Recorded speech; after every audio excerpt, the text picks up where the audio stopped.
আমাদের জীবনটা কখনোই কিন্তু সমান্তরালভাবে চলে না। কখনো হাসি, কখনো কান্না, কখনো সুখ, কখনো দুঃখ। এই ওঠানামার মধ্যেই তৈরি হয় আমাদের জীবন। একটা কথা ভেবে দেখেছ, যদি আমাদের জীবনে দুঃখ না থাকতো তাহলে কি আমরা সত্যিই সুখের মর্মটা বুঝতে পারতাম? অথবা যদি কান্না না থাকতো তাহলে হাসিটা কি এতটা মূল্যবান মনে হতো? জীবন মানেই এই মিক্স অফ ইমোশনস। আজ হয়তো আমরা ভালো নেই, কিন্তু তার মানে এই না যে কালও আমরা ভালো থাকবো না।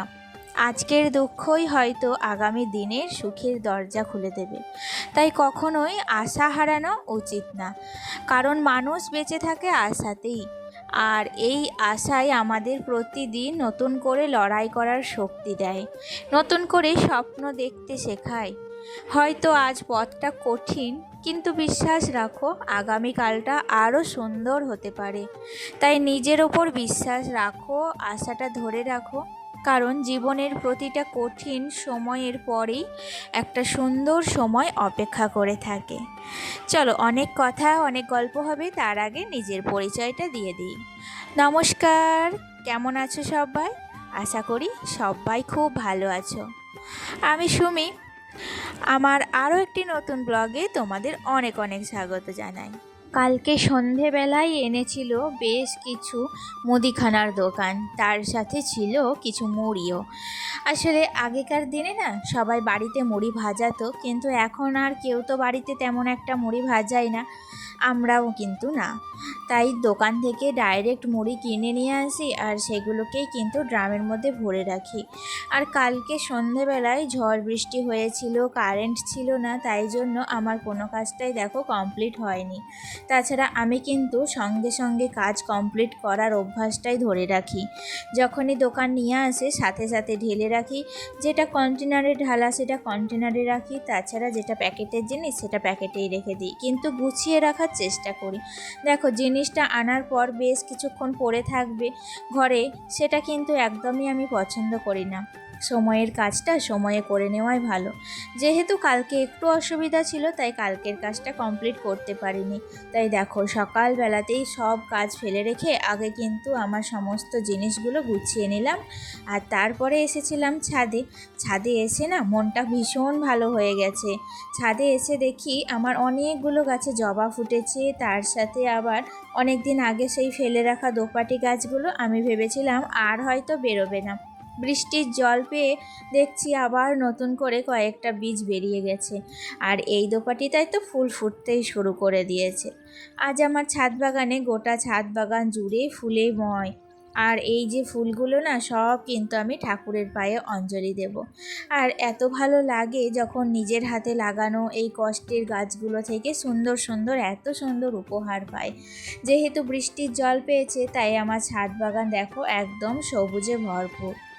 এদিকে নিচে এসে দেখি যে আমার শাশুড়ি মা তখনও ঠাকুর পরিষ্কার করছেন। আর সমস্ত ফুলগুলো তুলে নিয়ে এসে শাশুড়ি মা এখানে ঠাকুরকে দেবেন ঠাকুরের পায়ে, তারপর কিছুটা রেখে দেবেন, আমার শ্বশুরমশাই পুজো করবেন তখন দেবেন। অনেক দিন পর আজকে আমাদের বাড়িতে হয়েছিল কি জানো তো, মাংস। তোমরা হয়তো দেখেই বুঝতে পারছো। আসলে প্রায় 3 মাস পর আজ আমাদের বাড়িতে মাংস রান্না হবে। অনেক দিন ধরেই আমার বাচ্চা ছেলেটা মাংস খাবো খাবো করছিল, কিন্তু কি বলতো, আমার হাজবেন্ড না অতটাও কিন্তু মাংস এখন পছন্দ করছে না। আর যেহেতু চৈত্র মাসে আমরা সারা মাসটাই কিন্তু মাংস খাই না, সেটা যে কোনো মাংস হোক না কেন। তাই জন্য আজকে মাংস একটু রান্না করব। আর এদিকে আজকে ছেলেকে স্কুলে পাঠায়নি। আজকে ছেলেকে স্কুলে না পাঠিয়ে বাড়িতেই একটু পড়তে বসিয়েছিলাম। ও ওদিকে পড়াশোনাটা কমপ্লিট করছে আর আমি ততক্ষণে রান্নাটাও বসিয়ে দিয়েছি। আজ সকাল থেকেই না মেঘলা মেঘলা করছিল, কিন্তু গরমটাও ধরেছিল প্রচুর। কেমন একটা দম ধরা গরম ধরেছিল, আর সেই গরমের মধ্যে আমি ভাবলাম তাড়াতাড়ি রান্নাটা আজকে কমপ্লিট করে নিই। আজকে যেহেতু মাংসর ঝোল রান্না করব, তাই জন্য তেমন একটা বিশেষ কিছু রান্না করিনি। তোমরা দেখতেই পাচ্ছ, প্রথমে কিছু ভাজাভুজি ছিল সেটা করে নিয়েছিলাম, আর সেই কড়াইয়েই তেলটা ছিল, তখনই আলুটাও মাংসর কষিয়ে নিয়েছি। আর এখন এই যে কিছু চুনো মাছ নিয়েছিলাম, এই চুনো মাছগুলোকে ভেজে একটু আম দিয়ে টক করব।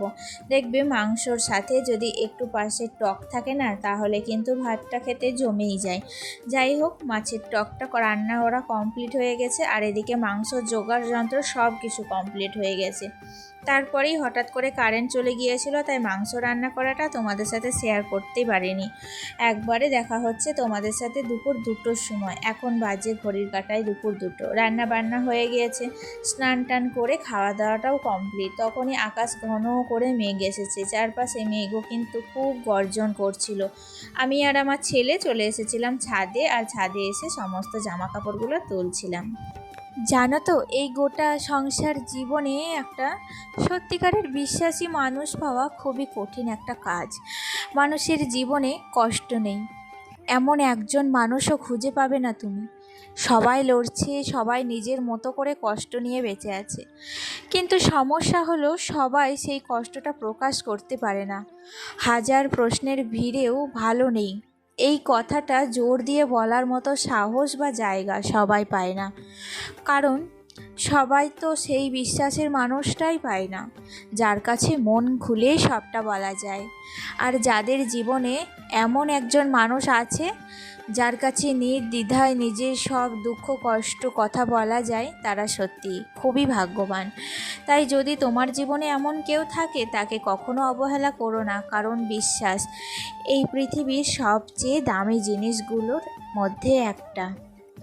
যাকে আর দেখো, এদিকে কিন্তু তোমাদের সাথে কথা বলতে বলতে আমার সমস্ত জামা কাপড়গুলো তোলা হয়ে গিয়েছিল। আর আকাশে যেমনটা অবস্থা, চারিদিকে এত মেঘ গর্জন করছিল, তাই ঝমঝমিয়ে বৃষ্টিও কিন্তু নেমে গিয়েছিল। আর আমি এখন ঘরের মধ্যে বন্দি, তাই ভাবলাম ঘরের মধ্যে বসে থেকে কি করব, বেকার এই আলনাটাকে একটু গুছিয়ে নেওয়া যাক। আর কি বলো তো, এখন না আমি সবটা সামলাতে শিখে গিয়েছি। সকাল থেকে রাত অবধি আমি কোনো সময় এখন বসে থাকি না, সব সময় টুকটাক করে সংসারের হয় এটা নয় ওটা করেই যাচ্ছি। যাই হোক, কি বলো তো, আমি সমস্ত এনার্জি কোথা থেকে পাচ্ছি জানো? তাই চলো তোমাদের এখন সেটাই বলা যাক। আমি সমস্ত কাজের এনার্জি পাচ্ছি তোমাদের এই ভালোবাসা থেকে। তোমরা যে আমাকে এতটা পরিমাণ অল্প দিনে ভালোবেসে ফেলেছো, এটাই আমার কাছে অনেক বড় একটা পাওনা। আর দেখো, নিচে এসেছিলাম, নিচে এসে বাবুর খুব খিদে পেয়ে গেছিলো, ওকে না কমপ্লেনটা একটু আগে থেকেই আজকে দিয়ে দিয়েছিলাম। আর এদিকে এতক্ষণে আমার কিন্তু বেডরুমটাই তারপরে একটু শুয়েছিলাম, তো শোয়া যখনই কমপ্লিট হয়ে গেছে, দেখলাম বিকেলবেলা হয়ে গেছে, তো এখন ঘরটাকে একটু ভালো করে ঝেড়ে মুছে নেব। আসলে কি বলো তো, সকালের দিকটায় অতটাও ঘরটাকে ঝাড়া হয়নি, তাই ভাবলাম বিকেলবেলার দিকে একটু ঘরটাকে ঝেড়ে নেব। বিছানার বেড কভারটা আজকে আর চেঞ্জ করব না, কালকে সকালবেলায় ওটাকে চেঞ্জ করে দেবো। আর কি বলো তো, যেগুলো কাচাকুচি করেছিলাম না, যখন তুলে আনলাম, আর তাদের মধ্যে বেশিরভাগই কিন্তু সমস্তটা আধ ভিজা হয়ে আছে, তো ওগুলো তো উপরের মধ্যে মেলে দিয়েছি। আর এখন যদি এগুলো কেচে দিই, তাহলে কিন্তু মেলার জায়গা থাকবে না, তাই ভাবলাম কালকে সকালেই কেচে দেবো। যাই হোক, কালকে সকালে যদি রোদ করে, তাহলে সেগুলো আর এটা দুটোই একসঙ্গে মেলে দেবো, তো শুকিয়ে যাবে। বিকেলবেলায় ঘর দুয়ারগুলো একটু ঝাড়ু দিয়ে নিচ্ছি। আসলে কি বলো তো, বাইরে তো বৃষ্টি পড়ছে, তো বৃষ্টি পড়া যেই শেষ হয়ে গেছে, আমি দেখলাম যে এখনই সময় ঘরগুলো ঝাড়ু দিয়ে নিই, তারপর কিন্তু একটু নিজের জন্যও সময় নেব। এখন কি বলো তো, এই যে সকাল থেকে রাত অবধি টুকিটাকি কাজ করতে আমার আর একটুও পরিশ্রম হয় না। এই যে পরিশ্রম মানে কাজগুলো করতে করতে আমার না সবটা অভ্যাসে পরিণত হয়ে গিয়েছে। আর সব কাজের শেষে এখন একটু সময় দিয়েছি নিজেকে। বিকেলবেলায় মুখটাকে ভালো করে ক্লিন করে নিয়ে একটু স্কিন কেয়ার, একটু হেয়ার কেয়ার, এগুলোই এখন করব, যেগুলো সবাই করে থাকে, তাই না? আমার যে সমস্ত বন্ধুরা আমার প্রথম থেকে আমার সাথে আছো, আমার পাশে আছো, তোমাদেরকে অসংখ্য ধন্যবাদ। আর আমার যে সমস্ত বন্ধুরা নতুন আমার সাথে আমার ভিডিও দেখছো, তাদেরকেও অসংখ্য ধন্যবাদ। তাদেরকে উদ্দেশ্য করেই বলছি, কোনো কারণে যদি আজকের ভিডিওটি তোমাদের ভালো লেগে থাকে, তাহলে অবশ্যই একটা মিষ্টি করে কমেন্ট করে যেও। আর যদি আমার ভিডিও তোমরা প্রতিদিন দেখতে চাও তাহলে আমার পাশে থেকো, আমাকে ফলো করে দিও। যাই হোক, দেখো তোমাদের সাথে কথা বলতে বলতে আমার কিন্তু নিজের কেয়ার করাটা প্রায় শেষের দিকে। আসলে সংসারে সত্যি কথা বলতে কি কাজের কিন্তু হিসাব থাকে না, বিশেষ করে মেয়েদের।